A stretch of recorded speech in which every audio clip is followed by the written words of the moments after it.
Bom dia a todos os irmãos. Vamos começar esse estudo invocando o Espírito Santo para nos direcionar no estudo desse livro, né?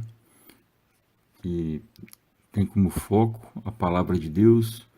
No caso específico desse livro, o primeiro livro das Sagradas Escrituras, o livro de Gênesis, né? Então, vinde Espírito Santo, enchei os corações dos vossos fiéis e acendei neles o fogo do vosso amor. Enviai o vosso Espírito, e tudo será criado, e renovareis a face da terra. Oremos.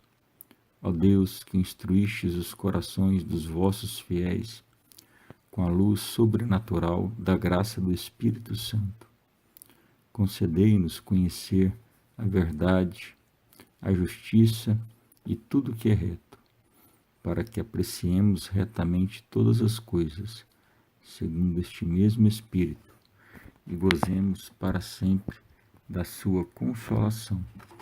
Por Cristo Senhor nosso. Amém.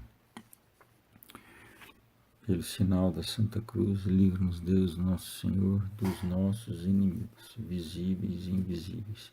Em nome do Pai, do Filho e do Espírito Santo. Amém. Então, esse caderno de estudo bíblico, né, escrito por Scott Hahn e Kurt Smith, né, que nós vamos estudar aqui, ele aborda o estudo do livro do Gênesis, né. Esses autores, eles ainda possuem outros 10 estudos de livros das Sagradas Escrituras, né, da Palavra de Deus, de outros livros, né. Agora, esse estudo em específico aqui, sobre o livro do Gênesis, né, ele é dividido em uma introdução a esse estudo, né, ou seja, a introdução ao estudo que esses dois autores fazem sobre as Sagradas Escrituras. Eles fazem aqui nesse livro uma breve introdução a esse estudo da palavra, estudo das Sagradas Escrituras, né. Depois ele faz uma introdução específica ao livro do Gênesis, e na terceira parte ele começa a estudar o livro do Gênesis de forma segmentada, né? Dividindo a história do Gênesis em uma história primitiva, né? Que vai do capítulo 1 ao capítulo 11, né? Chamada de história primitiva, e do capítulo 12 ao capítulo 50, chamada de história patriarcal, né? Dentro da história primitiva, ele aborda a história da criação, a queda de Adão e Eva, os descendentes de Adão, a história do dilúvio, os descendentes de Noé, a Torre de Babel e os descendentes de Sem.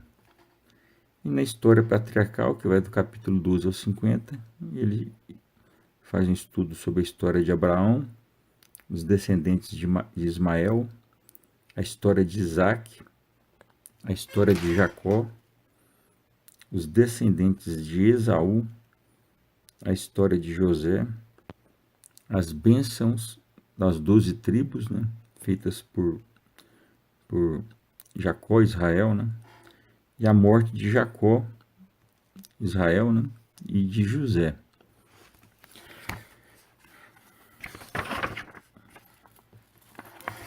Então, aqui na primeira parte, onde ele faz a introdução ao estudo das Sagradas Escrituras, né, ele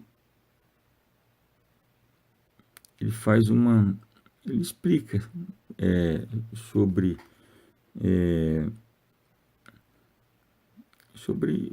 explica em contexto geral o que é as Sagradas Escrituras, né? Ele afirma que é a palavra de Deus, né? Que é o título, né, mais frequente que a gente atribui a elas, né, nós cristãos, né? Que Palavra de Deus ou Sagradas Escrituras, né? E por que que ele denomina, né, de Sagradas Escrituras ou Palavra de Deus, né? Porque existe a concepção na cristandade de que esses livros foram, apesar de as Sagradas Escrituras, elas são compostas por 73 livros, né, com diversos autores, né? Alguns livros pode ter o mesmo autor, né? Por exemplo, acredita-se que esses livros do Pentateuco, né, que é o Gênesis, o Êxodo, o Deuteronômio, o Levítico, Números e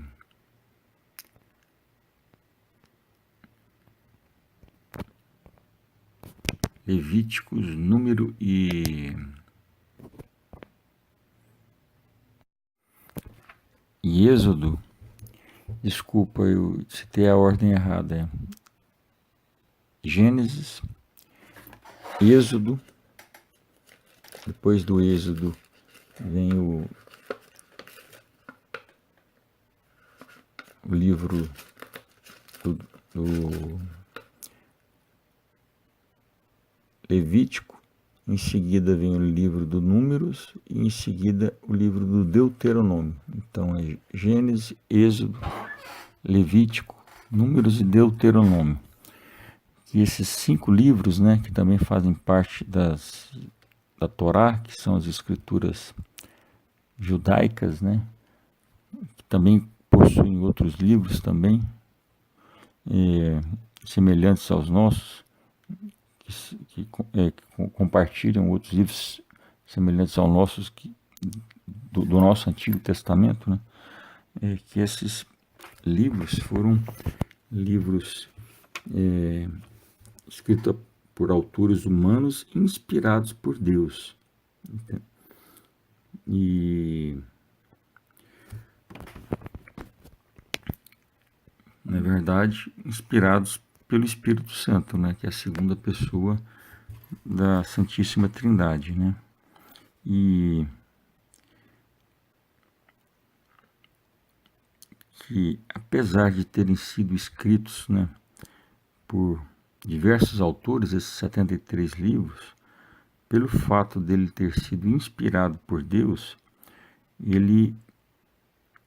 esses autores, eles só escreveram o que Deus queria e o que Deus queria, né, transmitir, né, a nós humanos, né, ao povo de Deus, e do jeito que Deus queria transmitir, por meio dessa inspiração, né?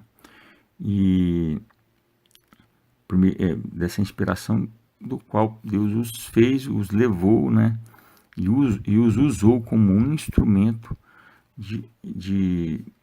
para se revelar ao homem, né, para se fazer conhecido ao homem, se revelar ao homem e revelar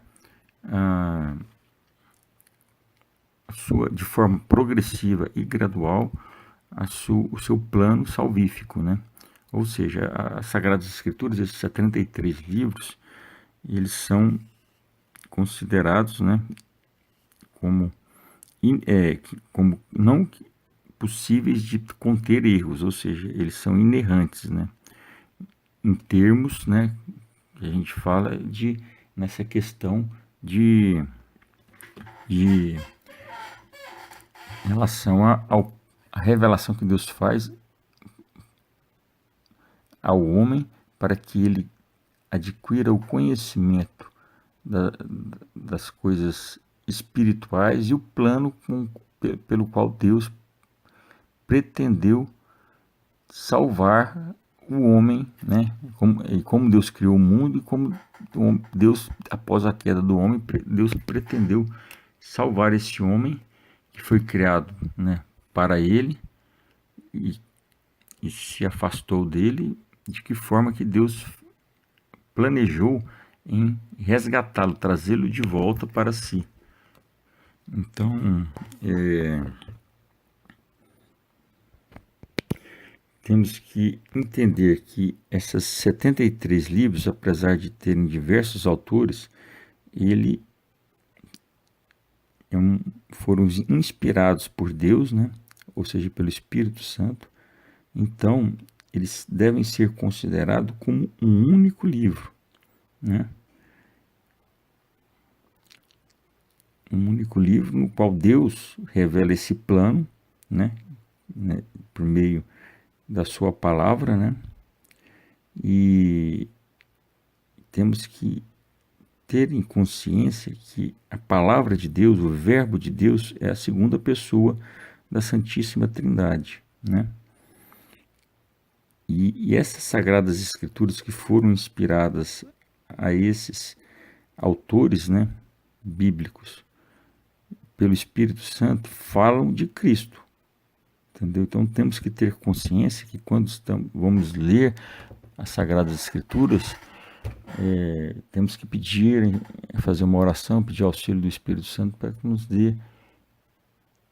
faça compreender não só o sentido realmente literal que realmente está escrito, mas a mensagem que ele quer deixar para nós, o sentido espiritual que existe ali, né? Naqueles textos, né? E temos que entender que a nossa religião cristã não é uma religião do livro. A nossa religião, a religião cristã, é a religião da palavra de Deus, do verbo de Deus que se fez carne e habitou entre nós. Ela é viva, ou seja, a palavra de Deus é viva, ela se encarnou, ele é o próprio Cristo. Então, temos que ter muito cuidado ao ler as Sagradas Escrituras para não lê-la como uma letra morta, né? O próprio São Paulo faz essa advertência em uma de suas cartas, né? Que a letra, né, ela mata, né? Se você não tiver, não conseguir obter dela, né, esse sentido, né, tanto literal do que o autor realmente quis dizer naquela história, né, ou naquele poema, ou naquela profecia, realmente entender o contexto, como ele foi escrito, né, e qual o sentido espiritual daquilo, né. Então, se você não tiver capacidade de discernir e entender esse sentido literal e espiritual, essa letra ela é morta, porque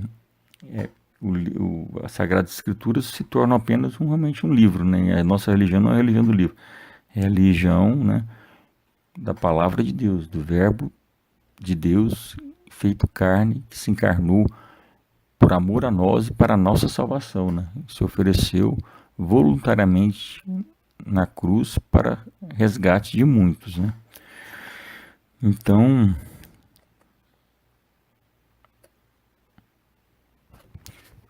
a gente tem que ter isso bem claro, bem firme, né? Quando sentarmos e reservarmos um tempo para poder ler as Sagradas Escrituras, ok?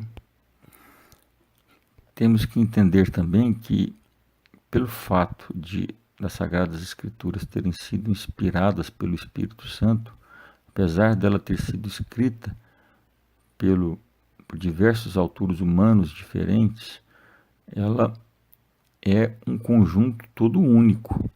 Temos que sempre que, ao estudar a palavra de Deus, ter isso em mente, né? Que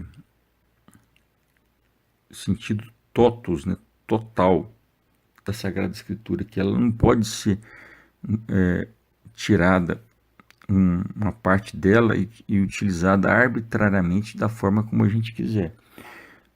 A Bíblia, ela só pode ser compreendida no seu contexto global de todos os livros, porque ela vai de Gênesis, que é a origem, até o Apocalipse, que descreve o fim dos tempos. E ali nesses 73 livros, Deus vai nos contando uma história, que é a revelação, onde ele se revela ao homem, né, onde ele se revela ao homem, e no Gênesis é onde ele explica como o mundo foi criado, como o homem foi criado, o sentido da criação do mundo e do homem, e vai fazendo essa revelação de forma progressiva, né, até chegar na plenitude dos tempos, né? Os Sagradas Escrituras eles também vão acompanhando essa evolução dos tempos, junto com o povo de Deus, contando a história do povo de Deus, dos fatos que ocorreram com eles e das profecias, né? Onde Deus vai revelando gradativamente o seu projeto salvífico, né? E quando essa revelação e o homem, né? Essa revelação está amadurecida, né? Porque Deus é um bom professor, ele vai revelando gradualmente para as pessoas irem absorvendo e entendendo. Quando essa revelação está amadurecida e completa, na plenitude desses tempos, né? Deus envia o seu Filho, né? Para cumprir todas as promessas, a principal, a redenção da humanidade e o resgate do homem, né? Para aqueles que creem, né? Nessa obra salvífica de Cristo, que é o seu Filho, os restituem, né, novamente a assistência do Espírito Santo e a filiação divina, né, que nos é dada pela presença do Espírito Santo, pela inabitação de Deus no nosso coração. Então ocorre isso na plenitude dos tempos, né? E depois o Novo Testamento, a Antiga Aliança, realmente descreve a vida de Cristo aqui na Terra, e as cartas de Paulo e de São Pedro, de Judas, de São João, elas vêm para explicar algumas coisas alguns equívocos que vinham ocorrendo na comunidade cristã no primeiro século. Então elas vêm para elucidar essas deturpações, essas coisas, esses entendimentos equivocados sobre a fé, e exortar, né, essas pessoas a manter a caminhada reta, né, seguindo a Cristo, né? E o último livro de Apocalipse, ele descreve os eventos finais da história da humanidade. Então temos que entender que nós não podemos retirar um texto isolado das Sagradas Escrituras e usá-lo ao nosso bel prazer, porque se a gente fizer isso, a gente pode cometer as mais terríveis heresias e abominações. Nós temos a certeza, como diz São Paulo, que toda a Escritura é inspirada por Deus, né? Porém, temos também a certeza que se nós retirarmos um versículo ou um capítulo de forma descontextualizada do seu contexto dentro do seu livro, ou do contexto global de todos os livros da Sagrada Escritura, do projeto salvífico de Cristo, nós também poderemos fazer com a palavra de Deus e utilizá-la para os mais terríveis absurdos que nós temos, nós às vezes podemos querer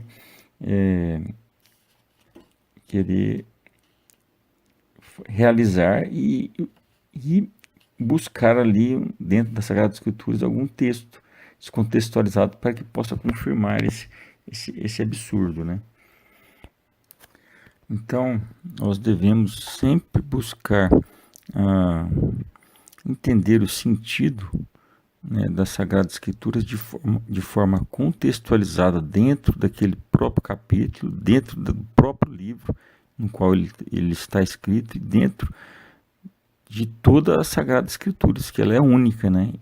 E essa unicidade está no fato de que ela é a revelação de Deus do seu plano, do seu projeto salvífico, né? Que vai de Gênesis ao Apocalipse. Então não deve ser nunca interpretada e utilizada de forma fragmentada e descontextualizada.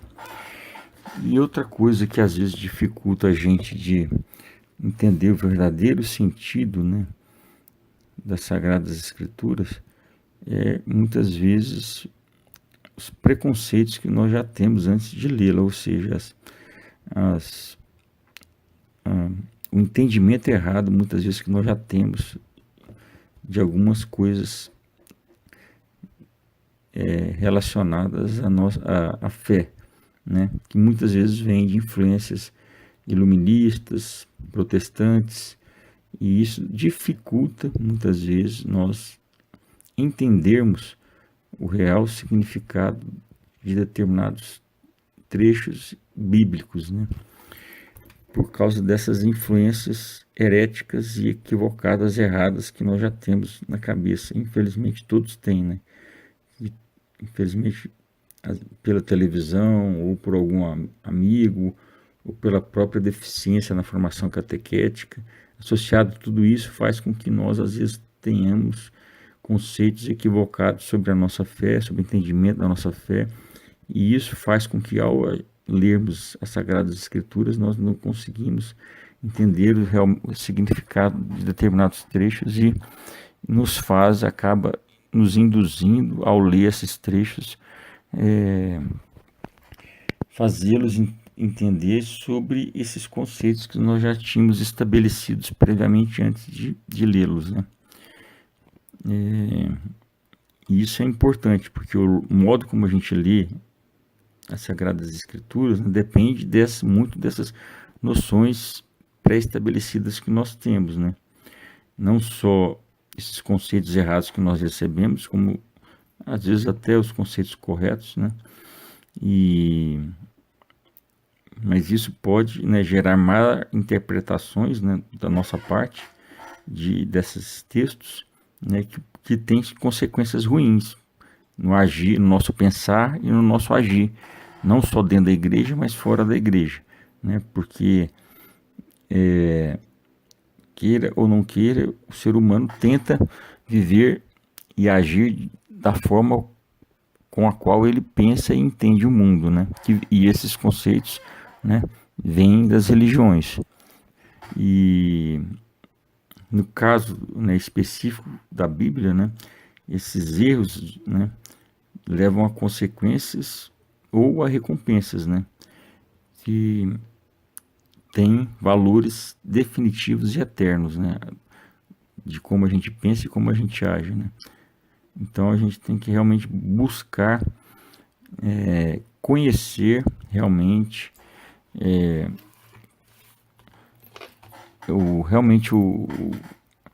a tradição da igreja, o que a tradição da igreja diz sobre esses trechos, né? O que o magistério da igreja diz sobre esses trechos, né?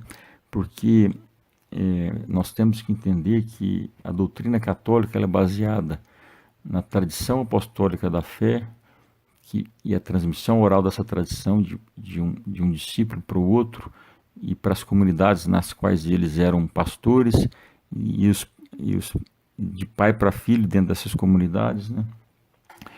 As Sagradas Escrituras, elas começam a ser escritas dentro desse contexto de tradição, de transmissão oral, né? E então elas são redigidas, né?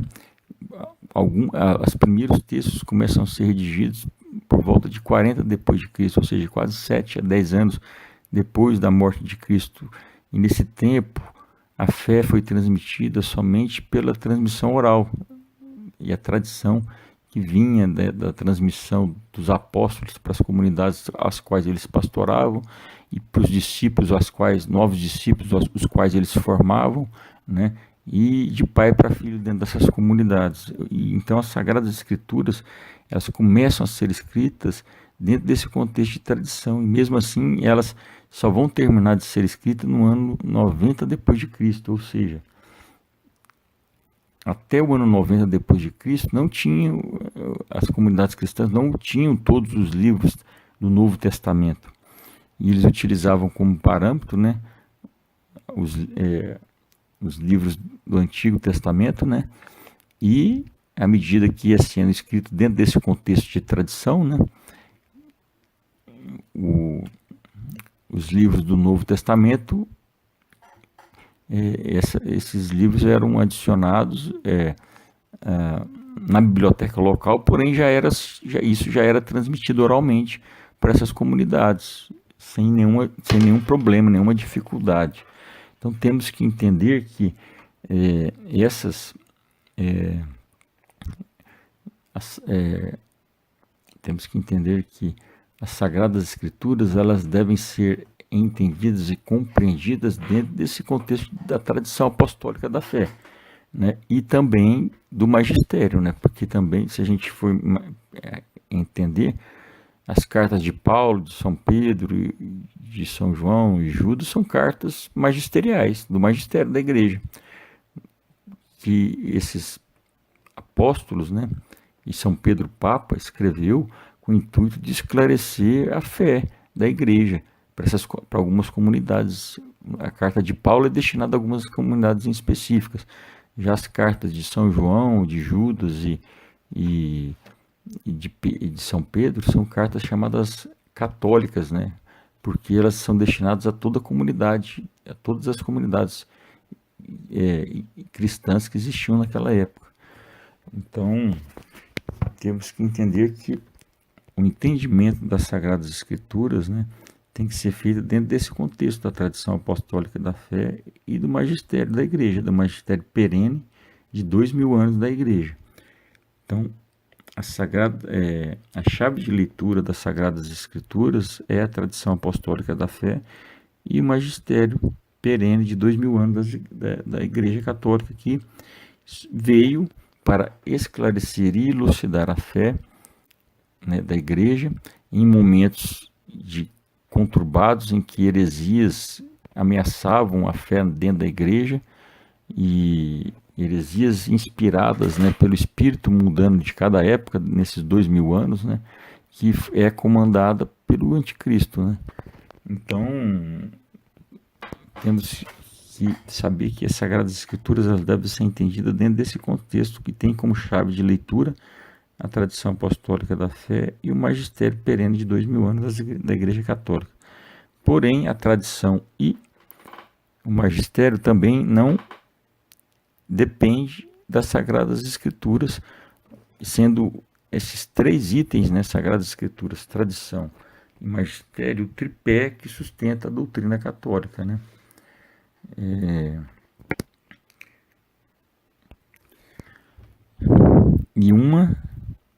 E cada uma desses três tripés depende um do outro para poder conseguir ter validade e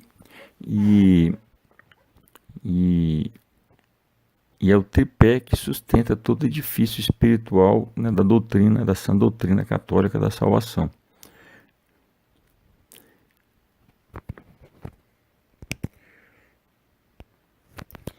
Então, tendo esse conhecimento, né, e sabendo que toda a Escritura, toda a Sagrada Escritura é inspirada por Deus, né, e que Deus inspirou autores humanos diversos, né, a escrever o que ele queria que fosse escrito e da forma como ele queria, né, que a mensagem fosse passada, né, como se soprando essas palavras nos ouvidos desses autores, né, temos que entender então que o autor final das Sagradas Escrituras é o próprio Deus, né, o Espírito Santo, né, que utilizou esses autores humanos como um instrumento, né, para transmitir essa mensagem, a sua revelação aos homens, né, se fazer conhecido aos homens e revelar o seu plano de redenção, né, de reconciliação do homem com Deus. O homem que tinha se desviado, né, de Deus e se tornado inimigo de Deus. Então temos que entender que esses autores humanos só escreveram francamente, né, de forma franca, né, tudo aquilo e somente aquilo que Deus queria, né? E que tudo aquilo que está escrito é a palavra de Deus nas exatas palavras que Deus quis transmitir. Então, tendo esse conhecimento sobre as Sagradas Escrituras, nós temos que entender que elas são um milagre, né? Que tem dupla autoria, né? E isso se estende para toda a Escritura e a cada uma de suas partes, né? De modo que tudo o que seus autores humanos afirmam, Deus também afirma através de suas palavras. Então, é por isso, né? Por as Sagradas Escrituras serem de autoria divina, né? O autor principal divino e os humanos foram só instrumentos, é que ela é considerada como inerrante, né? Esse princípio da inerrância bíblica, né, decorre logicamente do princípio da divindade de sua autoria, né? Porque Deus não mente nem erra e nem engana ninguém.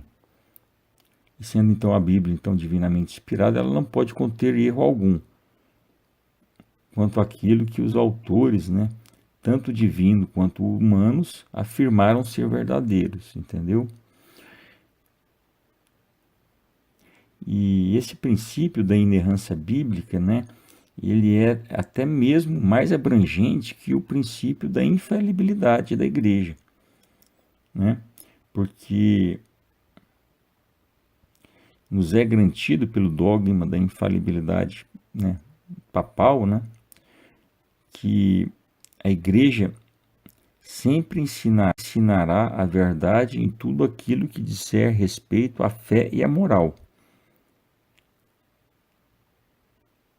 Só que no caso desse princípio da inerrância bíblica, né, ela envolve, né, ela envolve esse aspecto da fé e da moral, porém ela se estende para aspectos ainda mais abrangentes que a questão da fé e da moral, né?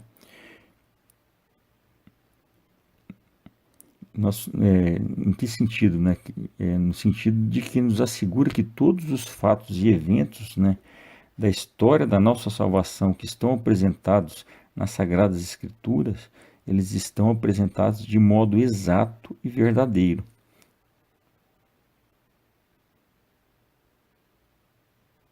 Então, ou seja, esse princípio da inerrância bíblica, né, é a garantia de que a palavra e os feitos de Deus narrados na Bíblia são verdadeiros, né, e não são, não temos como contestá-lo, aquilo realmente ocorreu e são verdadeiros.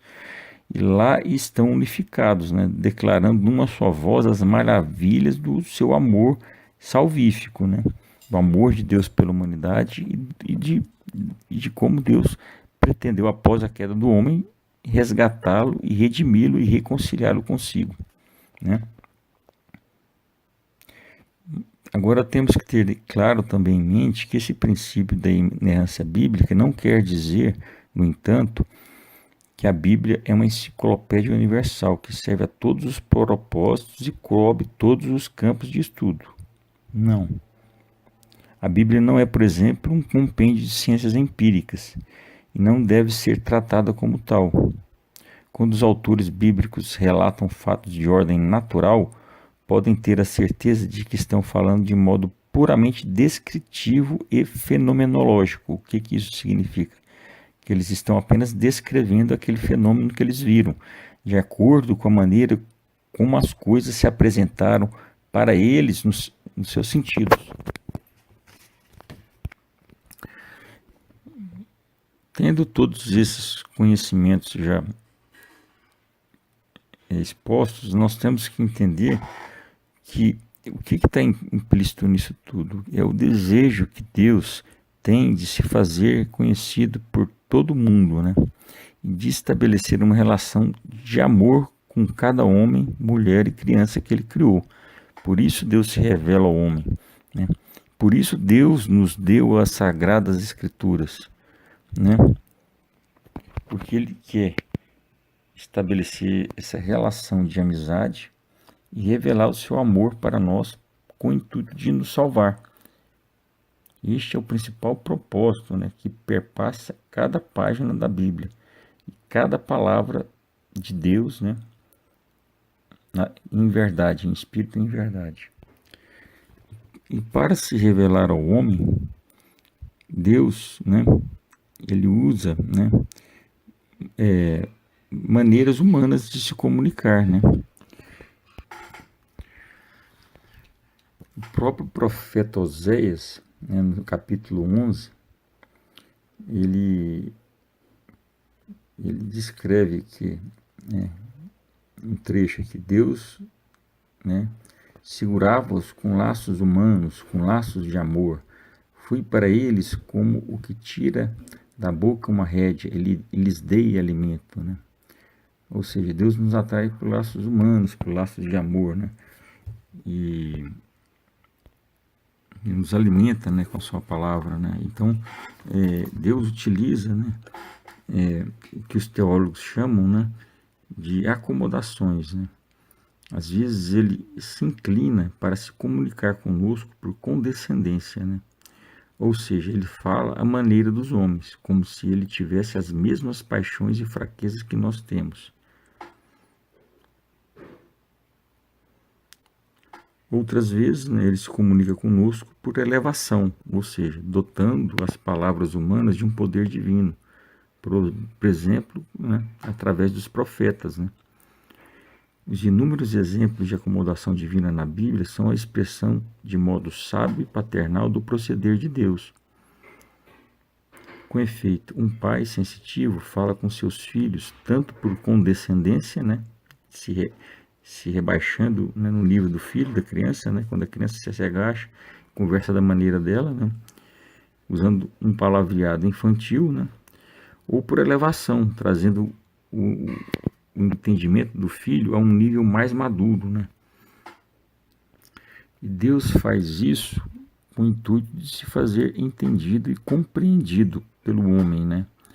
De forma que o homem possa captar a mensagem que ele quer transmitir a ele naquele contexto, né? E no contexto geral das Sagradas Escrituras, que é o amor que Deus tem pelo homem e o e o desejo, né, que Deus tem de que todos os homens se salvem, cheguem ao conhecimento da verdade, se arrependam dos seus pecados e que todos os homens se salvem para um dia participar da família de Deus, né, no reino celeste que Deus vem criando, né, que nos dará como herança quando Cristo voltar na sua glória, né, um novo céu e nova terra, né. Seremos todos filhos de Deus, filhos adotivos de Deus por meio de Cristo Jesus, da obra salvífica de Cristo Jesus, né. E pelo fato dessa palavra, né, ter sido, né, pronunciada, né, diretamente para nós, né, com o intuito de nos levar ao conhecimento dessa verdade, a salvação e a filiação eterna, né, e participação do reino de Deus, né, como filhos de Deus por meio de Cristo Jesus, nós nunca devemos ser indiferentes a esse conteúdo dela. Afinal de contas, é a palavra de Deus e, ao mesmo tempo, objeto, causa e sustento da nossa fé. Ela é, na verdade, um teste para a nossa fé, uma vez que nós só vemos na Escritura aquilo que nossa fé nos faz ver. Se nosso modo de crer é o mesmo da Igreja, vemos na Escritura a revelação salvífica e inerrante de Deus, feita por Ele mesmo. Se cremos de modo distinto, vemos um livro totalmente distinto. Tudo isso vai depender desses conceitos prévios que nós temos antes de lê-lo, né? Então, com o intuito de evitar, né, que esses conceitos equivocados, né, pudessem fazer com que dentro da Igreja Católica, né, começassem a ocorrer ensinamentos que passassem a divergir dos ensinamentos do próprio magistério da Igreja e que fossem conflitantes com os dogmas, né, da Igreja Católica, o Concílio Vaticano II, né, e o Papa Emérito Bento XVI, enquanto ainda eram cardeais, né, eles disseram que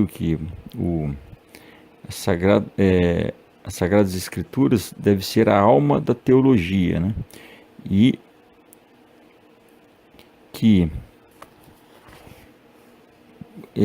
o Papa Bento XVI, né, enquanto cardeal, ainda afirmou, né, com as suas próprias palavras, né, insistindo, né, que o ensinamento dogmático da Igreja está intimamente entrelaçado de forma firme ao ponto de ser inseparável das Sagradas Escrituras. Por quê? Porque os dogmas, né, da Igreja, por definição, nada mais são do que a interpretação das Sagradas Escrituras, feita pelo magistério da Igreja. Ou seja, então, nós não podemos separar as Sagradas Escrituras, né, da tradição apostólica, do magistério da Igreja e dos dogmas da Igreja, porque eles estão de forma intimamente entrelaçadas e são inseparáveis, porque isso tudo, né, que a gente disse anteriormente, principalmente os dogmas, né, por definição, são a interpretação que a Igreja, o magistério, a tradição da Igreja, fizeram das Sagradas Escrituras. Ou seja, então, para se ler a Bíblia, temos que ter em mente essa visão, essa maneira católica de entender a Bíblia, que está resumida nos dogmas da Igreja, que são verdades eternas e infalíveis pronunciadas pela Igreja. Ou seja, os dogmas já definidos da nossa fé, então, guardam em si a interpretação infalível da Igreja, daquilo que está nas Sagradas Escrituras. E a teologia é uma reflexão posterior sobre eles. A teologia só pode refletir dentro dos limites do dogma. Não pode contradizer nenhum dos dogmas. Ela pode explicar os dogmas e fazer ensinamentos que possam aumentar o entendimento daquele dogma, ou ensinamentos novos que não sejam contraditórios aos dogmas já existentes e à doutrina já existente, né, essa doutrina católica já existente. Nenhum ensinamento novo pode ser contraditório a todo o conjunto de ensinamentos e dogmas da sã doutrina católica da salvação já existente.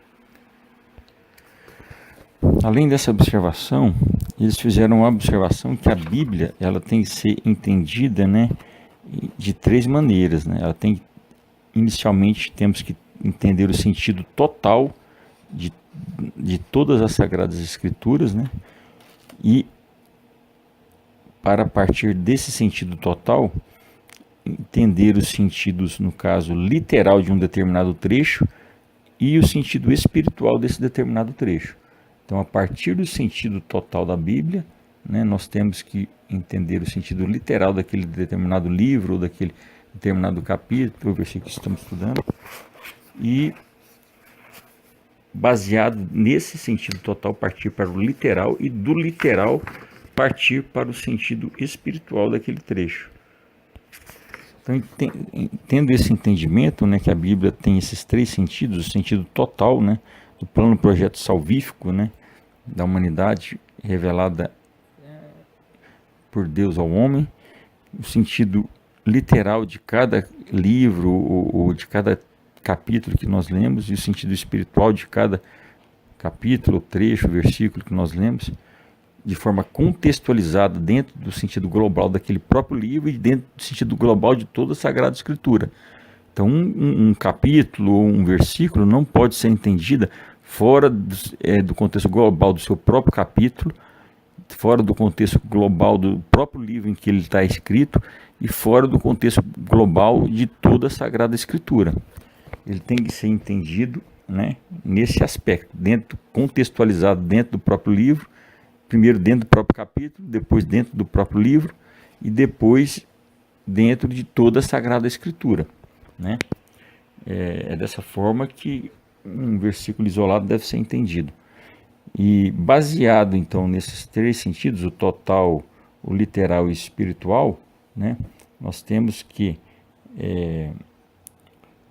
o sentido literal está vinculado ao sentido total do próprio livro e do sentido total de todos os livros das Sagradas Escrituras, né? O sentido literal está vinculado ao sentido total e o sentido espiritual está necessariamente vinculado ao sentido literal daquele sentido literal daquele livro. Então, baseado nesses princípios, nós vamos dissertar sobre o sentido total, literal e espiritual das Sagradas Escrituras, né? No sentido total da Escritura, né? Nós devemos aprender e discernir, né? Que a partir desse sentido total que nós devemos retirar os sentidos, entender os sentidos literal e espiritual de cada trecho, né?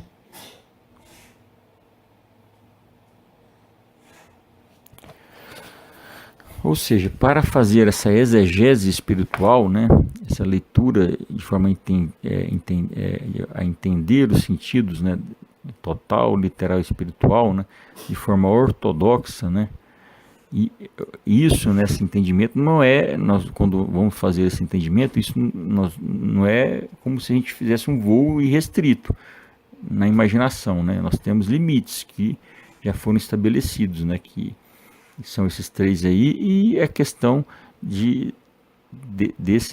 dessas interpretações estarem também restritas à sã doutrina católica da salvação, aos dogmas, à tradição apostólica e ao magistério perene de 2000 anos, né?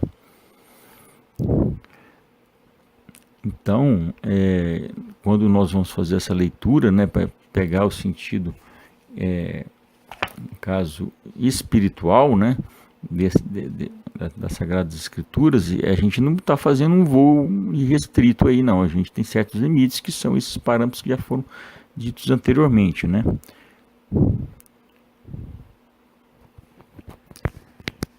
Então, essa exegese, né, ela não é um voo restrito na imaginação de cada um que abre a Bíblia.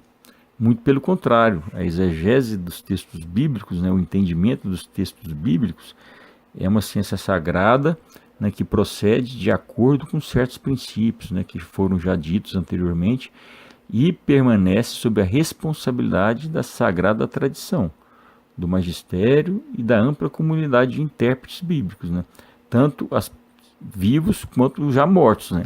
Temos que lembrar que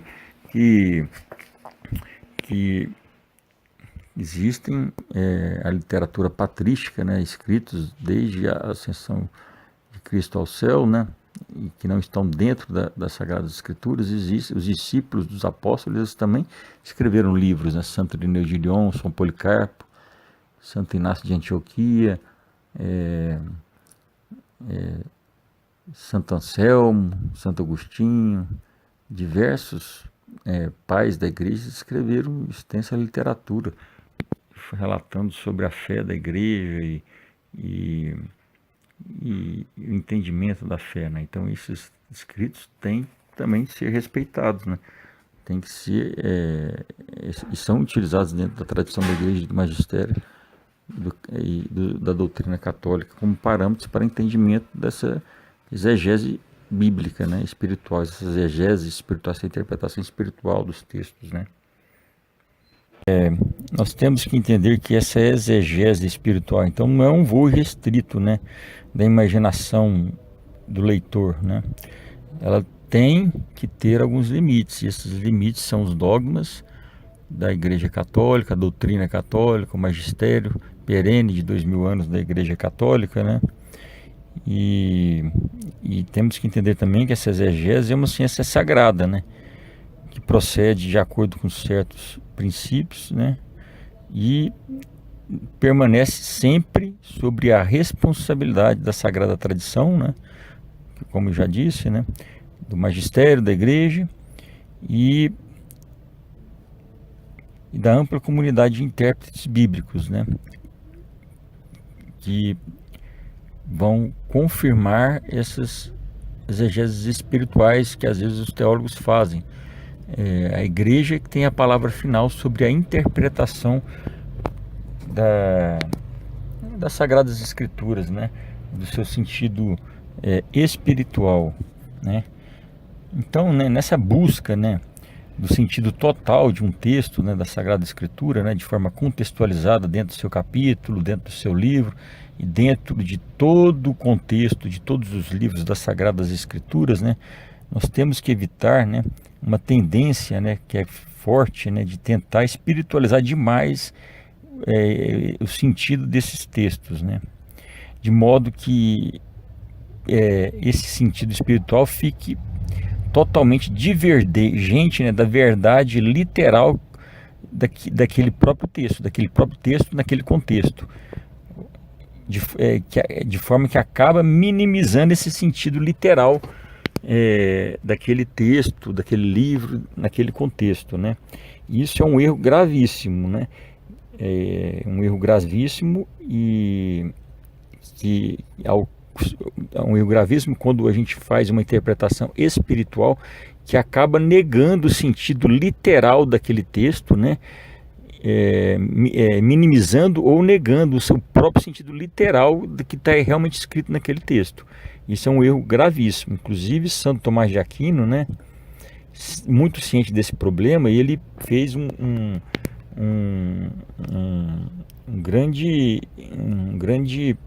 deu-nos, né, uma grande direção de como nós devemos interpretar os sentidos da Bíblia, né? Ele afirmou o seguinte: todos os sentidos da Sagrada Escritura devem estar fundados no sentido literal. Ou seja, todos os sentidos das Sagradas Escrituras, eles têm que estar fundamentados realmente no que realmente o autor quis dizer naquele texto, dentro daquele contexto. Entendeu? Cada livro da Bíblia tem um texto e um contexto, que tem uma mensagem histórica, profética e poética, que deve ser interpretada da maneira como está escrita, e o sentido total e o sentido espiritual tem que se partir desse sentido literal, que está realmente literalmente escrito ali naquele texto, dentro daquele contexto daquele livro, né? E por outro lado também, nós jamais devemos confinar o significado de um texto em seu sentido literal, né, indicado pelo seu autor humano, como se o divino autor não intencionasse que aquela passagem fosse lida à luz da vinda de Cristo. Ou seja, nós também temos que evitar restringir o sentido daquele texto, né, somente no aspecto literal, ou seja, somente no aspecto histórico daquela época. Nós temos que entender que todo o texto da Sagrada Escritura, por mais que ele seja uma descrição histórica, ele possui um sentido espiritual, uma mensagem espiritual e uma mensagem profética, que remete, né, ao projeto salvífico da humanidade, né, e que é cristocêntrica. Tudo leva a Cristo, porque tudo que foi criado com Cristo, por Cristo e para Cristo. Então, as Sagradas Escrituras, ela é cristocêntrica, porque Deus na eternidade planejou, né, submeter todas as coisas a Cristo, porque tudo foi criado por Cristo, com Cristo e para Cristo, como um presente de amor, né, que o Pai, né, Deus Pai, deu a Deus Filho, né? E esse amor entre Deus Pai e Deus Filho é o próprio Espírito Santo, né, a terceira pessoa da Santíssima Trindade, né? E então a gente jamais também deve limitar o entendimento das Sagradas Escrituras apenas ao sentido literal. Nós temos que entender que dentro de cada sentido literal, cada mensagem literal passada por Deus, cada fato histórico ocorrido, cada mensagem que tem ali nas Sagradas Escrituras, ela possui um sentido espiritual, né, profético, que remete à história do projeto salvífico de Deus para a humanidade, e remete a Cristo, que é o princípio e o fim, né? No Gênesis começa falando no princípio, na verdade, ou pelo princípio, né? Porque quem que é o princípio? O princípio é Cristo, porque tudo foi criado com Cristo, por Cristo e para Cristo. Cristo é o princípio de tudo, o início de tudo. Tudo foi criado para Ele. O Pai criou tudo para Ele, como um presente de amor que o Pai deu para o Filho. Então Cristo é o princípio de tudo e é o fim de tudo. Então temos que entender que o sentido literal remete sempre a esse sentido, a um sentido espiritual e profético que é direcionado a Cristo, né? Porque ele é o princípio e o fim de tudo, e ao projeto salvífico da humanidade, por meio do qual Deus pretendeu resgatar e reconciliar a humanidade consigo, né? Após a queda do homem, submetendo todas as coisas a Cristo, né? Então, felizmente, né, assim, a igreja, ela nos deu diretrizes para fazer esse estudo da Sagrada Escritura, né? E o caráter único e a autoria divina da Bíblia nos clamam a lê-la com o Espírito. E o Concílio Vaticano II delineou de forma prática, né, esses conselhos que a igreja dá para ler a Bíblia, né, para ler e interpretar a Bíblia, né, e de forma que a gente fosse direcionado na leitura e nessa interpretação das Sagradas Escrituras de acordo com 3 critérios específicos, né? E quais que são esses critérios, né? Que primeiro critério é que nós devemos prestar muita atenção ao conteúdo e à unidade da Escritura como um todo, né? Da Escritura inteira. Ou seja, nós não podemos retirar textos, versículos bíblicos de forma descontextualizada do seu capítulo e do seu livro e de toda a Sagrada Escritura, porque se fizermos isso podemos acabar cometendo heresias e absurdos e utilizar a Bíblia para confirmar as mais diversas intenções perversas que nós possamos ter, entendeu? Segundo critério, que nós devemos ler a Escritura dentro da tradição viva da igreja inteira, não é da igreja da nossa época, não. O que a igreja ela é católica? Por quê? Católica significa universal. Ela é católica e universal porque é a mesma igreja hoje, é a mesma igreja de 2000 anos atrás. É a mesma igreja de 1000 anos atrás, a mesma igreja de 500 anos atrás, a mesma igreja de 1500 anos atrás. Por que é a mesma igreja? Porque é a mesma fé, né? A mesma moral, o mesmo culto, né? Liturgia, sacramentos, e a mesma vida de oração e mística, que pode ter carismas diferenciados, né? Cada um é chamado por um carisma, né? O Espírito Santo age de forma a formar dentro da sua igreja diversos membros com carismas diferentes, mas o carisma ele é destinado à conversão das pessoas e não à santificação pessoal. A santificação pessoal a gente obtém por meio da mesma fé, né, que é o credo, da mesma moral que nos rege, que é os 10 mandamentos, e dos mesmos sacramentos e suas respectivas liturgias, que são sinais visíveis de uma graça invisível que nós recebemos de Deus, né, os sacramentos, que por meio deles nós temos a faísca do Espírito Santo que recebemos no batismo, alimentada de forma a transformar dentro de nós um fogo abrasador capaz de nos incendiar de amor a Deus, que vai nos purificar, nos santificar, nos capacitar, né? Nos purificando, nos santificando, nos livrando de todo o pecado, capaz de nos fazer vencer toda a inclinação que nós temos para o mal e todas as ciladas do demônio, porque sozinhos, sem a graça de Deus, nós somos incapazes disso, de fazer o bem e de amar. Então, os sacramentos têm como função isso. Então a fé é a mesma por causa disso, é a mesma fé, o mesmo credo, né? A mesma moral que nos rege e os mesmos 7 sacramentos com as suas respectivas liturgias, que são cultos que nós prestamos a Deus de forma a receber de Deus a graça que nos capacitará a viver conforme a vontade de Deus.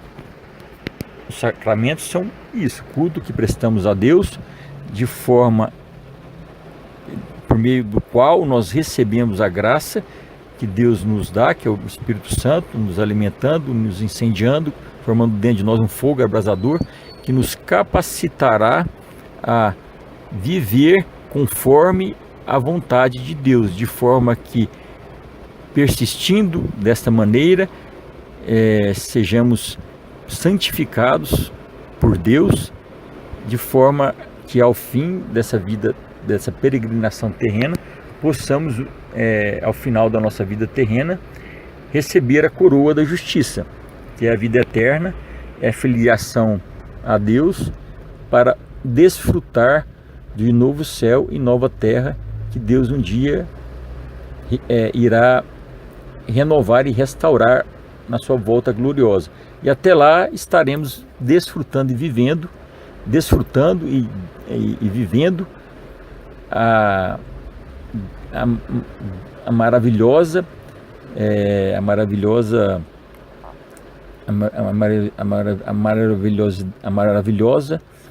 graça que Deus vai nos dar de ter a visão beatífica de Deus, de desfrutar da sua glória, até que Ele restaure todas as coisas e possamos novamente, né, após a ressurreição, viver em um mundo renovado e restaurado, a condição inicial, né, do que é a condição do paraíso, né, onde nós não teremos nem a morte, nem a doença, nem o mal, nem a dor, nem o sofrimento vai poder nos atingir, porque essa condição caída do homem vai ter passado. Então, nós temos que entender, né, que os textos das Sagradas Escrituras, eles têm que ser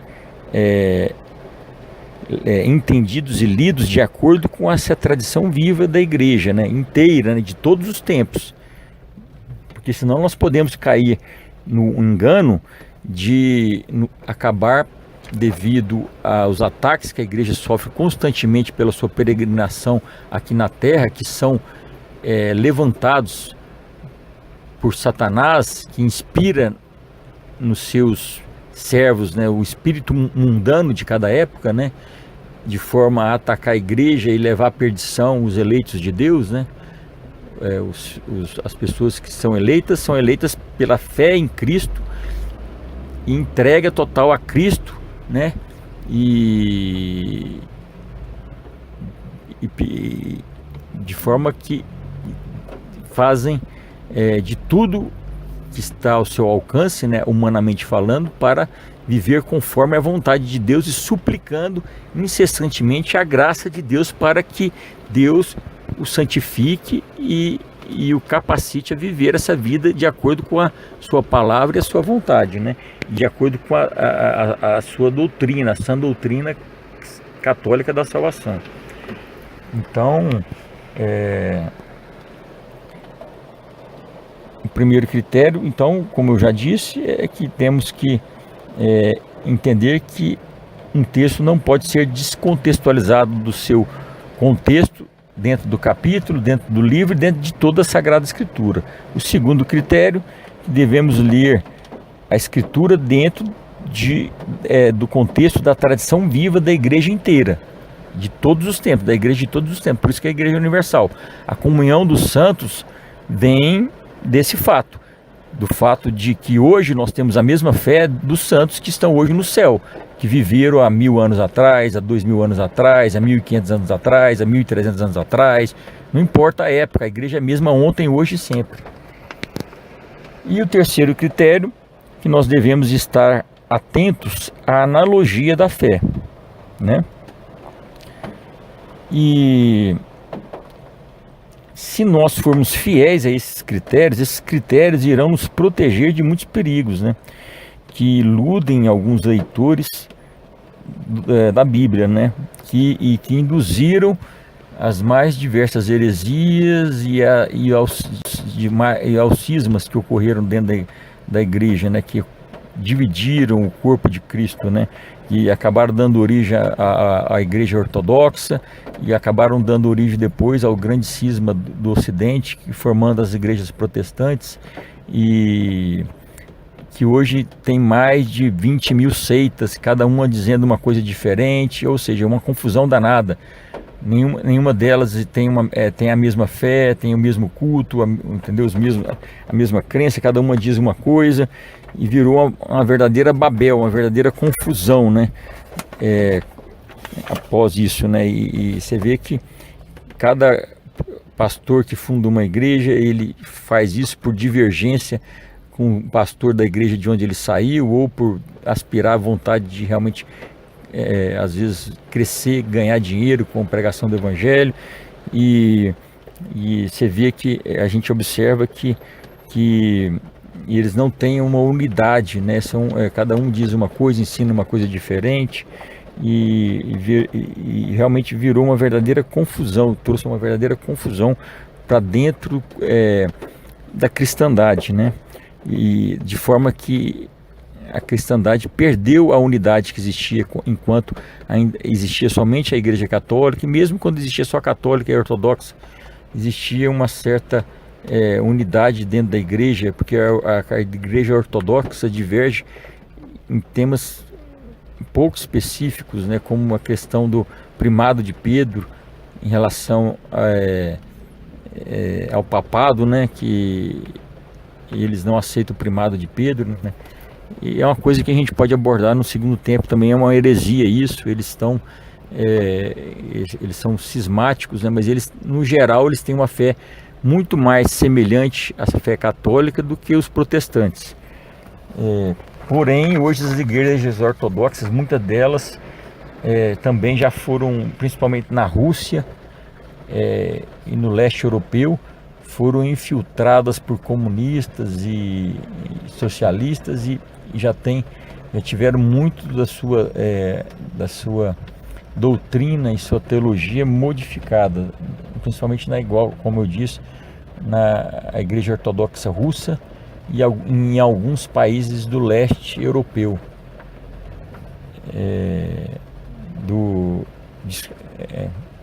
em alguns países do leste europeu, né? Então, irmãos, o fato é o seguinte, que a gente lê a escritura fora do contexto é uma tremenda armadilha. Provavelmente essa armadilha é a mais difícil de escapar, né? Um exemplo que a gente pode dar disso, né, que nos anos 50 tinha um desenho animado, né, que tinha um garoto lá que estava debruçado sobre as páginas da Bíblia, né, e disse à sua irmã, assim, a irmã contestou por que ele estava tanto tempo em cima da Bíblia, né? Por que ele estava procurando tanto tempo lendo, estudando a Bíblia, né? Daí ele reclamou que ela, não me perturba agora, né? Porque eu estou tentando achar um versículo da Escritura que fundamente meus preconceitos. Isso daí é um bom exemplo do que eu estou comentando com vocês, né? Então não há dúvida de que um texto bíblico, né, privado do seu contexto original, né, ele pode ser manipulado a dizer algo completamente diferente daquilo que o seu autor realmente estava querendo dizer. Então, assim, temos que ter muita cautela nesse sentido, buscar sempre o entendimento da igreja, do magistério, da tradição, da doutrina católica e dos dogmas, às vezes sobre algum texto que a gente possa não estar querendo, um texto de difícil entendimento, que a gente não tenha conseguido entender realmente o contexto global daquele texto que a gente tirou da Bíblia, né? De forma a não deturpar o sentido literal dele, porque todos os sentidos têm que partir do sentido literal. O sentido espiritual e total partem a partir do sentido literal, que é o que realmente o autor disse ali naquele texto. Porém, os textos bíblicos, eles não se restringem ao sentido literal. Do sentido literal, a gente consegue obter um sentido espiritual daquele sentido literal e um sentido total desse mesmo texto dentro daquele sentido literal, né? Então,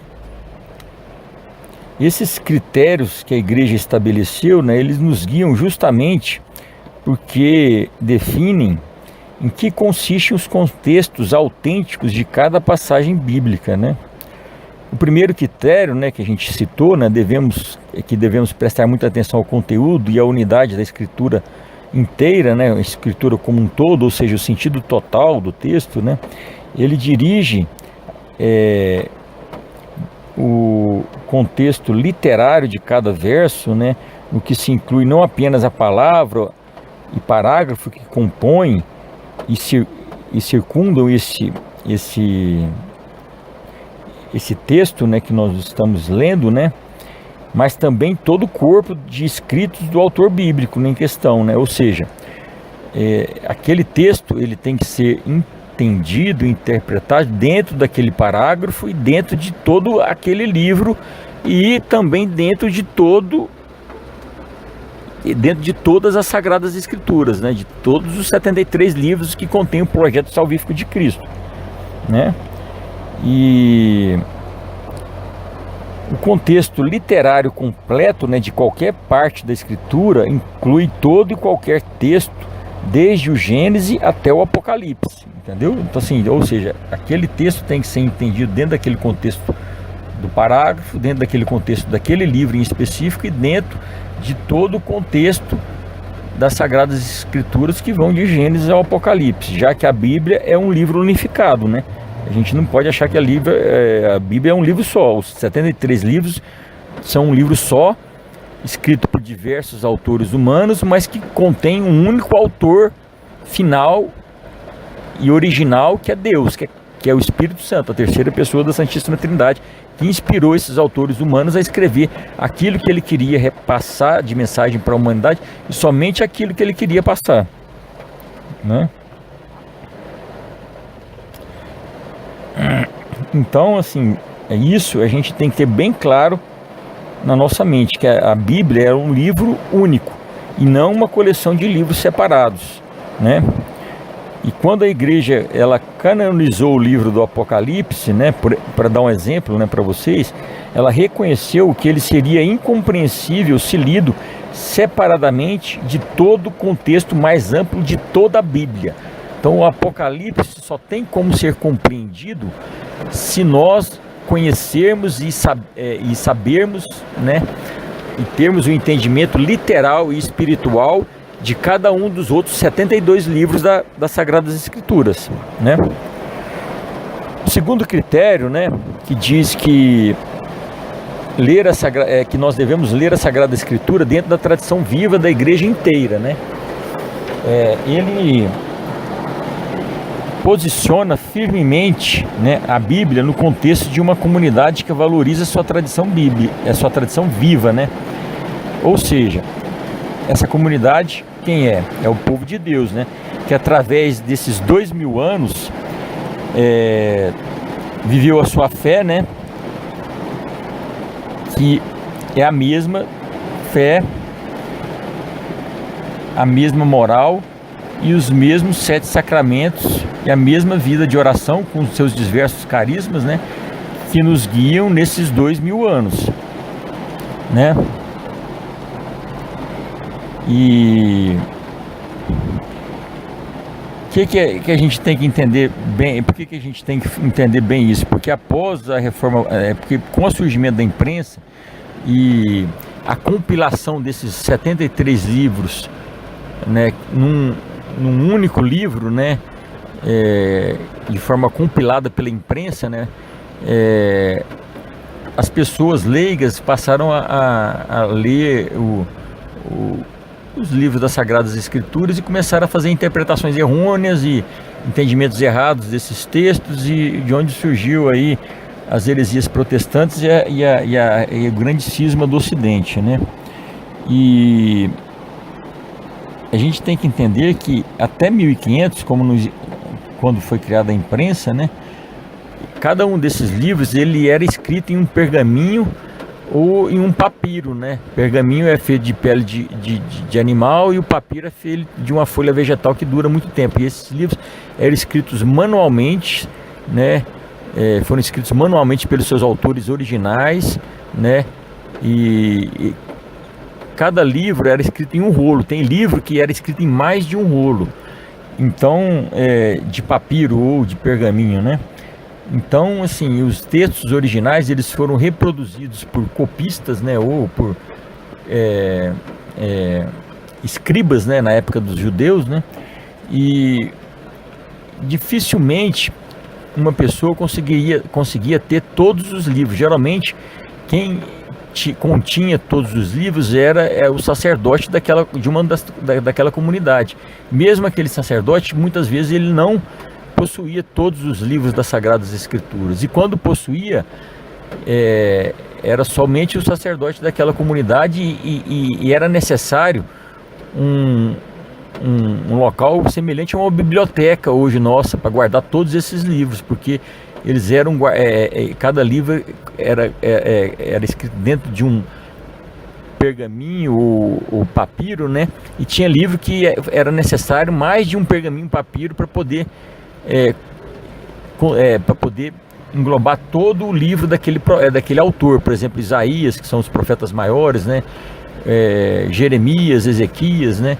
São autores que os livros, o livro deles, né?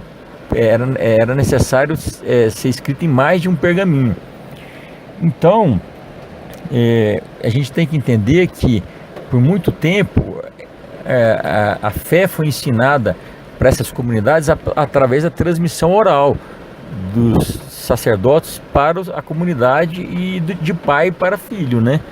E essa tradição oral, que é a tradição viva da igreja, né? Por meio dela, né? Dentro dessa tradição viva da igreja que surgiu as Sagradas Escrituras, porque os primeiros textos foram escritos quase 10 anos após a morte de Cristo. Já havia a transmissão da fé em muitas comunidades já convertidas em 10 anos. E o último texto, o Apocalipse, foi escrito 90 depois de Cristo.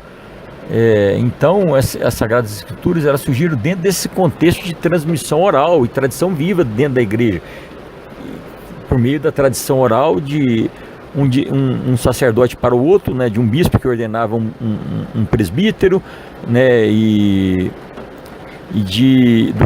do bispo e dos presbíteros para a comunidade, dentro da comunidade de pai para filho. Então a gente tem que ter essa certeza que as Sagradas Escrituras não podem ser compreendidas fora dessa tradição viva da igreja, né? Que elas, por meio da tradição oral e da sucessão apostólica, essa fé apostólica nos chegou intacta, sem erros e sem heresias até os nossos tempos. Essa é uma certeza absoluta que nós temos que ter. Então, nós temos que ter a certeza que a autoridade final de interpretação dos textos das Sagradas Escrituras é destinada à Igreja Católica, à sua hierarquia, né? Aos seus sacerdotes, principalmente aos bispos e ao Papa, né? No caso, ao Papa sozinho ou ao Papa reunido com os bispos em concílio, né? Então, essa tradição oral, né, que a gente fala, que essa sucessão, né, que é passada, essa mensagem de sacerdotes para comunidades e dentro das comunidades de pai para filho, que é a tradição viva que a gente fala, né? Porque essas comunidades, a maioria das pessoas não sabiam ler, eram analfabetas e recebiam a transmissão da fé por meio oral, né, desses sacerdotes, né? E isso era refletido dentro da comunidade, dentro de uma cultura viva de fé cristã, né? Que isso ocorria desde o povo judeu, né, até a igreja nossa contemporânea, essa transmissão, né, oral, né? E que os primeiros cristãos, né, para os primeiros cristãos, o evangelho não podia ser entendido fora dessa tradição. E deve ser assim conosco também. É isso, nós temos que ter certeza, entendeu? E essa referência da tradição da igreja é que nos protege de qualquer tipo de provincianismo cultural, ou seja, essa tradição da igreja nos protege de sermos influenciados pelo espírito mundano da época, da cultura da época, né, do mundão, né? Ou seja, ser arrebatado para aceitar, por exemplo, a teologia da libertação como uma interpretação válida da Bíblia, a gente sabe que não é, ou a teologia da prosperidade, uma interpretação válida da Bíblia, a gente sabe que não é, ou qualquer outro tipo de teologia herética que surge do nosso tempo, ou em qualquer outro tempo pregresso ao nosso, anterior ao nosso, né? Então, é essa tradição viva, né? E essa tradição viva, né, de sempre, né, é que nos mantém com a mesma fé de sempre, de todos os tempos, né, de todos os lugares de hoje em dia. A mesma fé de hoje é igual em todos os lugares, e a mesma fé de sempre, de todas as épocas. E isso é uma das coisas que nos fazem manter a comunhão com os santos que estão hoje no céu, desfrutando da glória de Deus, da visão beatífica de Deus, né? Então temos que ser fiéis à tradição apostólica da fé e ao magistério perene de 2000 anos, né, da Igreja Católica, né? De forma que nós não sejamos influenciados pelo espírito mundano da época e pelos modismos, né, acadêmicos que vão surgindo em cada época, né, e que às vezes realmente arrebatam uma geração inteira de intérpretes, né, e que logo são rejeitados pela próxima geração, porque a igreja é a mesma ontem, hoje e sempre. A gente tem que acabar com esses modismos,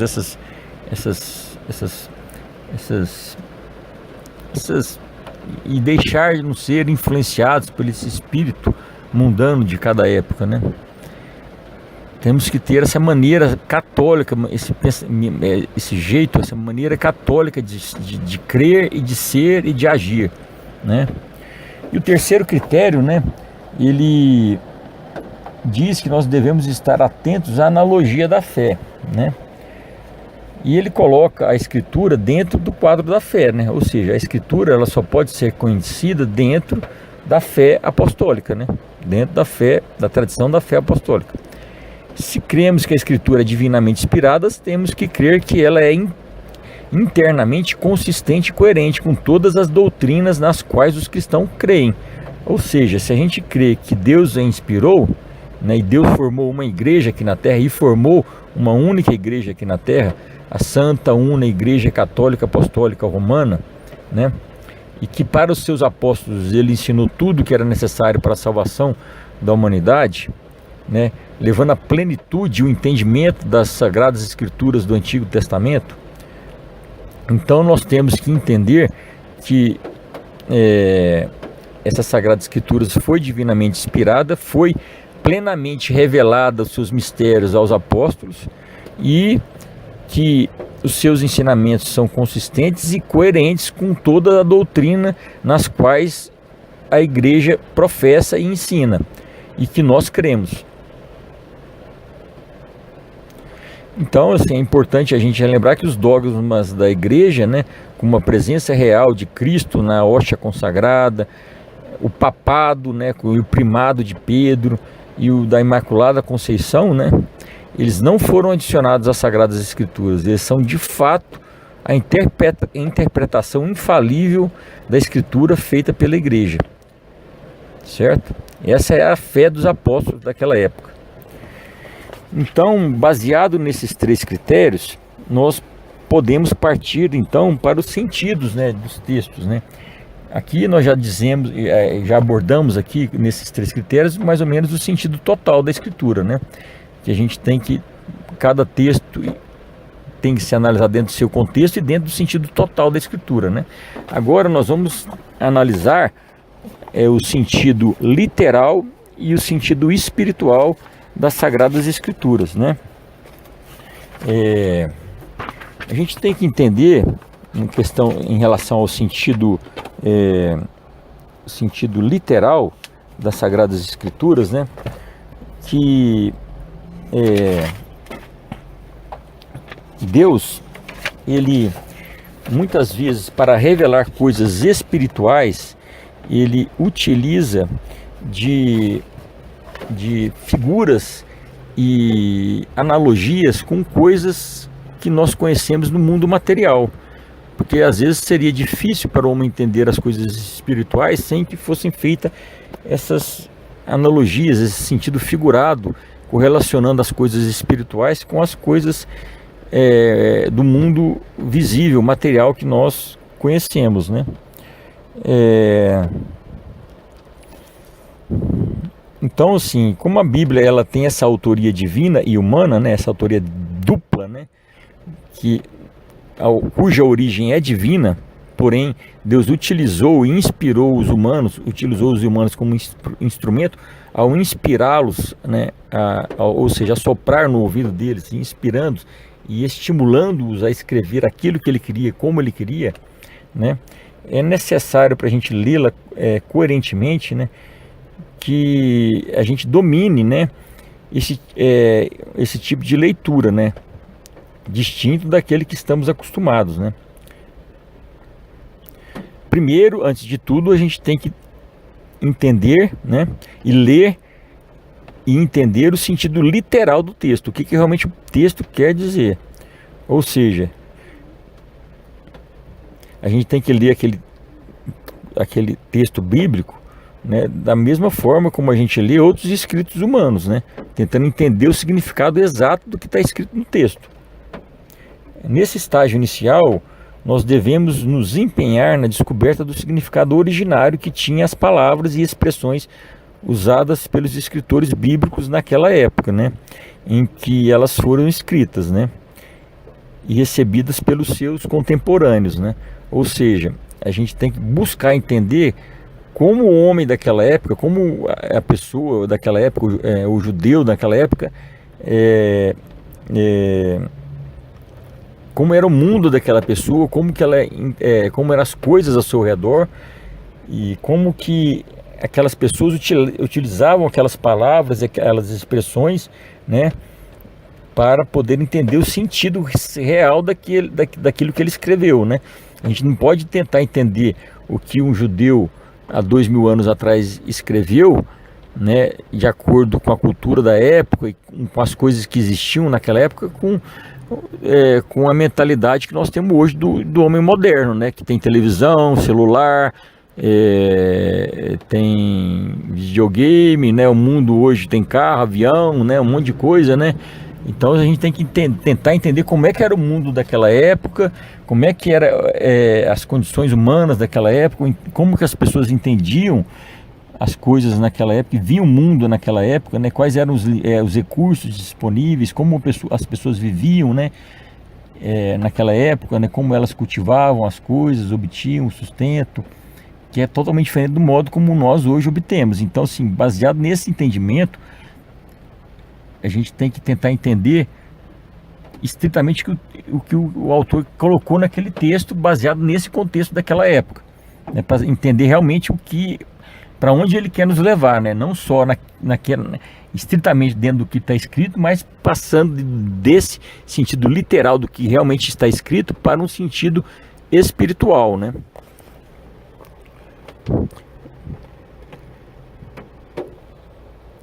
Baseado nisso que eu disse, né, então isso quer dizer também que nós não devemos interpretar tudo que a gente lê, né, nas Sagradas Escrituras, né, de forma literal, como se a Escritura nunca falasse de forma figurada ou simbólica, né, porque ela frequentemente fala, né, ou seja, mas a gente tem que partir desse sentido literal para entender esse sentido figurado e simbólico das Sagradas Escrituras, sempre partindo do sentido literal, mas nunca devemos nos restringir neste sentido literal. Devemos partir desse sentido literal e ir para o sentido espiritual por meio da forma figurada e simbólica que as Sagradas Escrituras falam, né?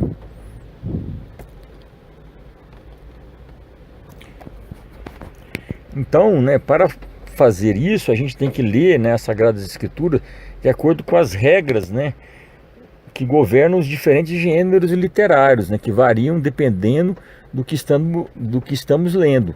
Se aquele texto é um texto de uma narrativa, né, de uma descrição de um fato histórico, se aquele texto é um poema, né, se aquele texto é uma carta, né, se aquele texto é uma parábola, ou uma visão apocalíptica, uma visão profética, né. Então a gente tem que saber naquele texto, né, que nós estamos lendo, qual o gênero literário que ele comporta. É uma narrativa histórica? É um poema? É uma carta que alguém fez por exemplo, um apóstolo fez para alguma comunidade, ou fez para toda a comunidade cristã? Uma carta católica, né, ou apostólica? É uma parábola, né? É uma visão, uma profecia, uma visão apocalíptica?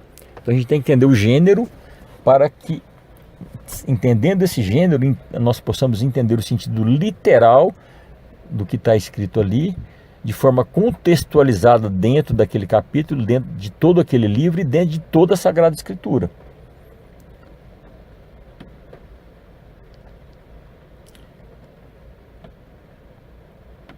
Ou seja, então assim, a igreja dessa forma, ela nos exorta a ler os livros sagrados de maneira, né, que a gente compreenda com segurança que os autores bíblicos estavam se esforçando para explicar ao povo de Deus a mensagem que Deus estava querendo passar ao seu povo, em cada um daqueles textos, né? Então, o sentido literal não é o único da Escritura, né?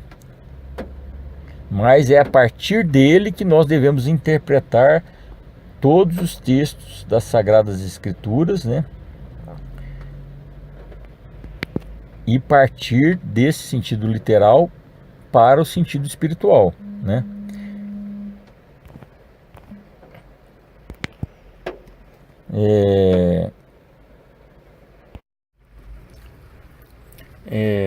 Então, temos que então partir do sentido literal para o espiritual, né? E enquanto o sentido literal ele descreve as realidades históricas, os fatos, os ensinamentos, os eventos, o sentido espiritual ele desvenda, né, os profundos mistérios abrigados através das realidades históricas do povo de Deus, né? O sentido espiritual, então, é para o sentido literal como a alma é para o corpo. Ou seja, o sentido literal é o corpo, mas sem o sentido espiritual, que é a alma, esse corpo não tem vida, né? Então, no sentido literal, nós temos que obter esse sentido espiritual, que é a mensagem que Deus está querendo nos passar, né? Que é uma mensagem eterna, é uma mensagem eterna e perene. Ela é a mesma ontem, hoje e sempre. Esse sentido espiritual vai ser o mesmo hoje, ontem e sempre, porque ele vai revelar verdades eternas que vão nos guiar e moldar os nossos pensamentos por meio da fé, de forma que a gente possa viver nesse mundo, né, voltados para cumprir a palavra de Deus e a vontade de Deus, né? E a gente pode tentar distinguir esses dois sentidos sem, porém, tentar separá-los, né?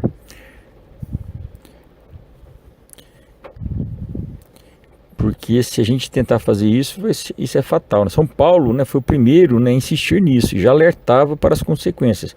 Deus nos tornou capazes de sermos ministros de uma aliança nova, não aliança da letra, mas do Espírito, pois a letra mata, e o Espírito é que dá a vida, né? Então, toda vez que nós formos ler as Sagradas Escrituras, nós temos que tentar entender esse sentido literal, para daí sair para o sentido espiritual, que deve ser também contextualizado dentro do sentido total das Sagradas Escrituras, né? Como eu já disse anteriormente, né? E a tradição católica, ela reconhece 3 sentidos espirituais, né, que se erguem sob o alicerce do sentido literal das Sagradas Escrituras, né? E esses 3 sentidos espirituais são divididos em um sentido alegórico, um sentido moral e o sentido anagógico, né? O sentido alegórico, ele revela o significado espiritual e profético da história da Bíblia, né? As interpretações alegóricas expõem como os personagens, os eventos e as leis da Escritura podem apontar para além deles mesmos, em direção a grandes mistérios ainda por vir, como no caso do Antigo Testamento, que é cristocêntrico. Todo o Antigo Testamento tem que ser lido e entendido como cristocêntrico, voltado para Cristo, anunciando a vinda de Cristo como Redentor e Salvador da humanidade, como Messias enviado por Deus, Filho de Deus, Filho único de Deus, que seria enviado na plenitude dos tempos para oferecer sua própria vida em resgate de muitos, né? Ou aos frutos de mistérios já revelados, né? Por exemplo, o Novo Testamento, né? O Novo Testamento, ele desvenda o Antigo, porque ele já mostra o cumprimento de todas as profecias feitas no Antigo Testamento, né? E no caso do Apocalipse revela a história final da humanidade, né? Como vai se desvendar a história final da humanidade, né?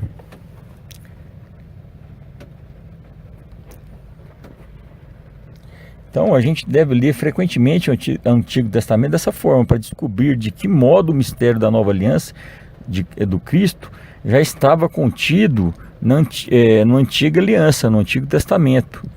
E também de que modo a Antiga Aliança foi manifestada plena e finalmente na Nova Aliança, né?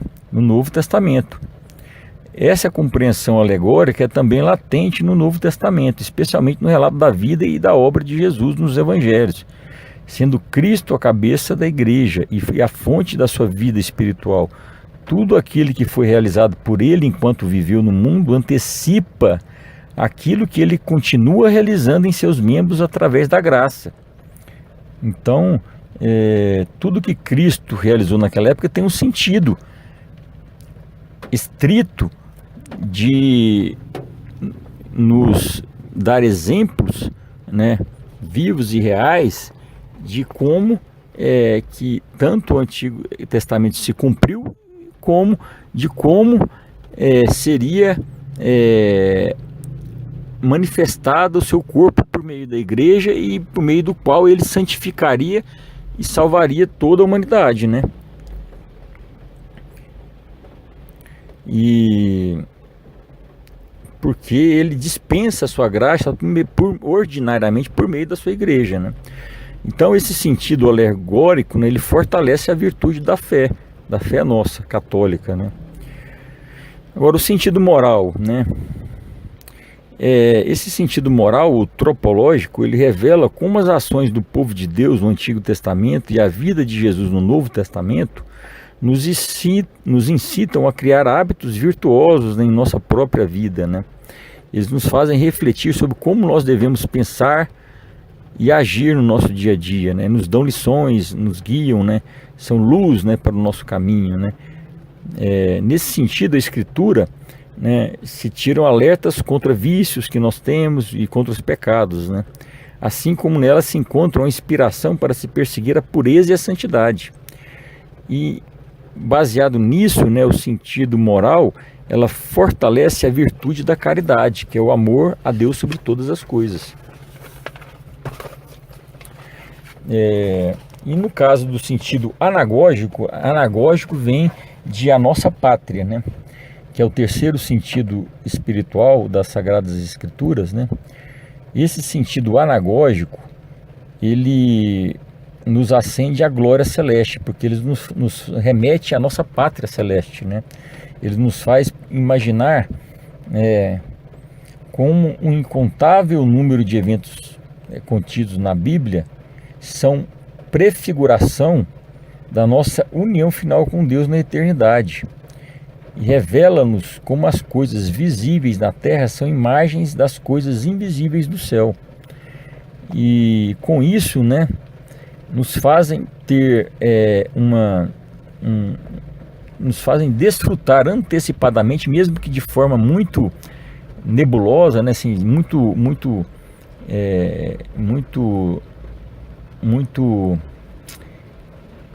ainda pouco consistente, mas já nos dá já nos permite desfrutar, né, dessa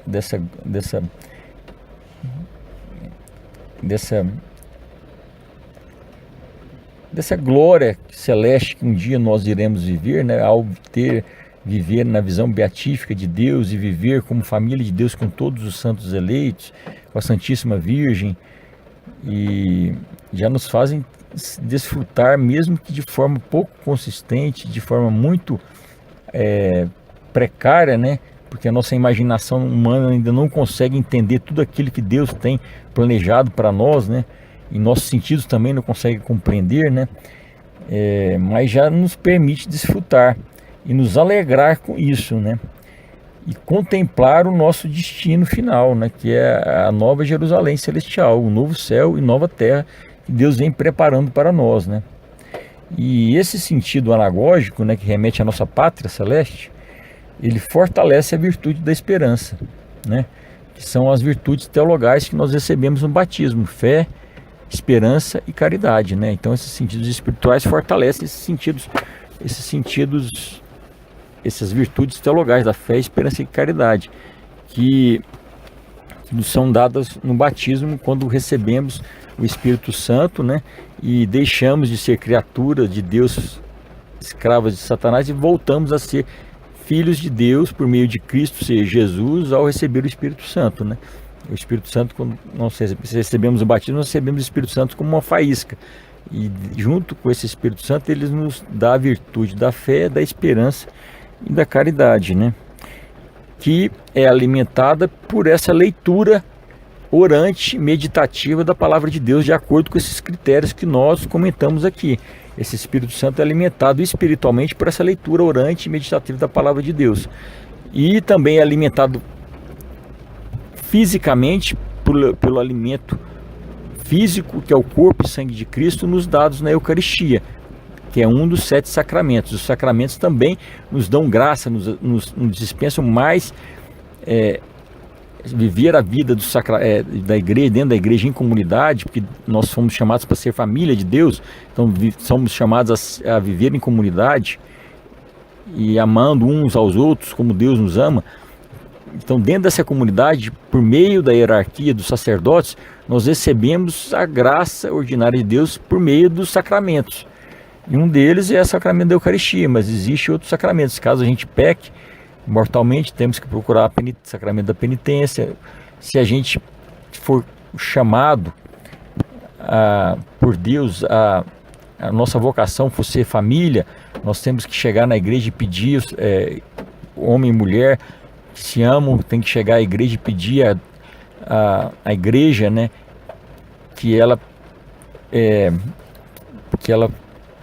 realize, né, essa aliança entre o homem e a mulher e Deus, né, que ela seja intermediária desse sacramento, né, que Deus vai fazer, né, com este homem e essa mulher. Então, a aliança do sacramento do casamento não é uma aliança só entre o homem e a mulher, é entre o homem e a mulher e Deus, que é solicitada a toda a comunidade, né, e ela é realizada por meio da igreja, nesse caso por meio do sacerdote ordenado que vai celebrar esse sacramento. E os outros sacramentos, né, que a gente tem, né, unção dos enfermos, o sacramento da ordem, o sacramento do batismo, o sacramento da crisma, que é a confirmação da fé, porque o batismo pode ser feito para criança em família, em países e comunidades que já são tradicionalmente católicas. Os pais são responsáveis pelos filhos até que eles adquiram a idade da razão. Então, se você é responsável pelo seu filho, você quer o bem do seu filho, não é? Não é por isso que você leva ele para tomar vacina, apesar de doer, não vai ser uma coisa que vai ser dolorida para ele, mas vai ser um bem para ele. Enquanto ele estiver sob sua responsabilidade, você vai cuidar dele e fazer o bem para ele, mesmo que aquilo às vezes seja uma coisa dolorosa. Então, é nesse sentido que o batismo de crianças que não têm a idade da razão para decidir a sua vida é permitido, porque você está fazendo um bem para o seu filho e você é o responsável por seu filho. Por isso é permitido o batismo de crianças que não têm idade da razão. Porém, nessas crianças que foram batizadas fora da idade da razão, elas também têm que futuramente, por conta própria, solicitar o sacramento do crisma, que é a confirmação da fé, porque ali ela vai estar realmente pedindo ela por ela mesma, já com consciência e razão, a igreja e a Deus a virtude da confirmação dessa fé, que foi edificada por pais e padrinhos, né, que foi ensinada e transmitida desde pequenininho por pais e padrinhos qual era a fé, e ele chega numa certa idade e resolve que realmente crê em tudo isso que ele foi ensinado pela igreja e pelos pais e pelos padrinhos. Porém, se a pessoa já está numa vida adulta, às vezes ela nasceu numa comunidade que não era nem cristã, por exemplo, vamos dizer, lá na Índia, lá na China, não tem tradição cristã entre as comunidades lá. De repente, ela, por algum motivo, ela descobre a igreja ou alguém que é católico e recebe essa mensagem, essa boa nova do evangelho, na idade adulta já, com idade da razão, e resolve se converter a Cristo. E nesse momento ela já recebe os 2 sacramentos, do batismo e do crisma, porque ela já é adulta e já tem razão. Então nesse momento que ela é batizada, ela já recebe também o crisma. Ela pode receber o batismo, primeiro o batismo e depois o crisma, mas pode ser na mesma, se eu não me engano, eu acho que pode ser na mesma celebração, já recebendo o batismo e o crisma, ou recebe primeiro o batismo e uma semana depois ou alguns dias depois recebe o crisma. Mas eu não tenho certeza, mas eu creio que eu acho que nos adultos a pessoa pode receber ao mesmo tempo o batismo e o crisma, porque ela já tem a idade da razão, ela já é ela mesma que está solicitando conscientemente esses sacramentos, né? Então é isso que eu queria passar para vocês, viu, irmãos? Agora, depois vai ter o texto sobre, nós vamos discutir no próximo áudio, a introdução ao estudo do Gênesis, tá bom? Salve a Santíssima Virgem Maria Imaculada, viva Cristo Rei, honra e força aos templários da Santíssima Virgem Maria Imaculada.